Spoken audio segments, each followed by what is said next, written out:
Xitoy doiralari atalmış ixtisosliklarni kirgizish nomida Sharq Turkistonga Xitoy oqqo'llarini yerlashtirish salmoqini davomli kuchaytmoqda. Tangirtog' to'rining 20-martdagi xabarida ma'lum bo'lishicha, Sharq Turkistonning har qaysi joylarida maxsus xizmat o'migi tashkillanib, Xitoy o'lkalaridagi ko'plagan oliy maktablarga evatilgan. Mazkur o'maklar har qaysi oliy maktablarni Xitoylarni ixtisosliklarni taklif qilish nomida Sharq Turkistonga yerlashishga tashviq qilgan. Xabarda bildirilishicha, Aqsu viloyati 77 ish o'rni ajratib, Xitoy oliy maktablaridan atalmış ixtisosliklarni Aqsuga ko'chirib kelgan. Aqsu viloyati bultur 1000 magistr doktor kirgizish plani bo'yicha magistr aspirantlikdan yuqori o'qish tarixiga ega Xitoylardan 204 ni Aqsuga ko'chirib kelgan. Kishilik huquqni kuzatish tashkiloti 20-mart bayonot e'lon qilib, Yaponiya hukumatini Yaponiya parlamenti a'zolarining chaqirig'iga quloq solib, avtomobil ishlab chiqaruvchilarning Uyg'ur diyoridagi majburiy emgak bilan bo'lgan aloqasini tekshirishni talab qilgan. Yaponiya parlamentining hokimiyat beshi va hokimiyat sirtidagi partiyalarga mansub bo'lgan bir guruh a'zosi o'tgan yilning oxirida chaqiriq e'lon qilib, Yaponiya hukumatidan avtomobil ishlab chiqaruvchilarning Uyg'ur diyoridagi alyumin sanoatida mavjud Uyg'ur majburiy emgaki bilan bo'lgan munosabatini tekshirishni talab qilgan.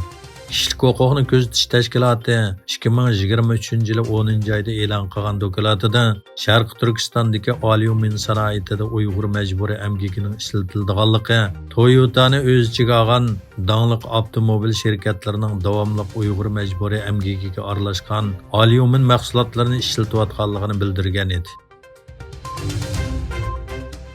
O'tgan yili Xitoyda chet eldan selingan bevosita mablag'da xotirlangan tuvallash bu yilning oldingi 2 oyida davomlashdi. Xitoy Savdo ministrligining bayonotiga qaraganda, chet elning bevosita mablag'i 2024-yil 1-oydan 2-oygacha 215 milliard 900 million yuan bo'lgan. İşletilgan chet el mablag'ining amaliy miqdori bulturqi o'xshash mazgildagiga selishtirganda 19,9% tuvalligan. Xitoyda bevosita chet el mablag'i 2023-yili 8% tuvalligan bo'lib, 1998-yildan buyon tunji qitim tuvallash ko'rilgan.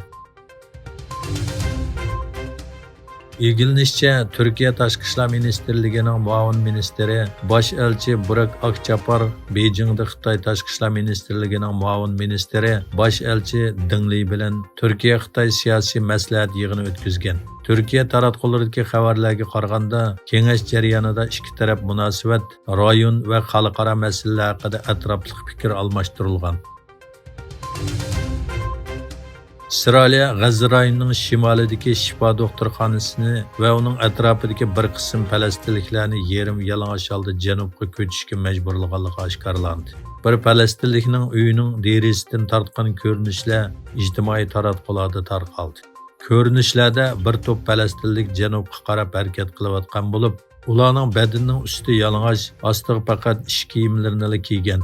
İlgilishicha, İsrailiya armiyasining G'azza rayonidagi Shifa doktorxonasiga qilgan hujumida hozirgacha 170 dan ortiq falastinlik hayotidan ayrilgan.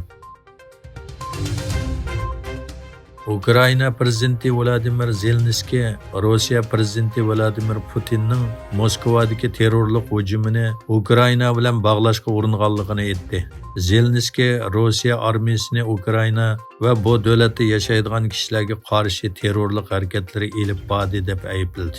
Rossiya prezidenti Vladimir Putin hujumni qilgan 4 terrorchini o'z ichiga olgan 11 kishining qo'lga ilinganligini e'lon qildi.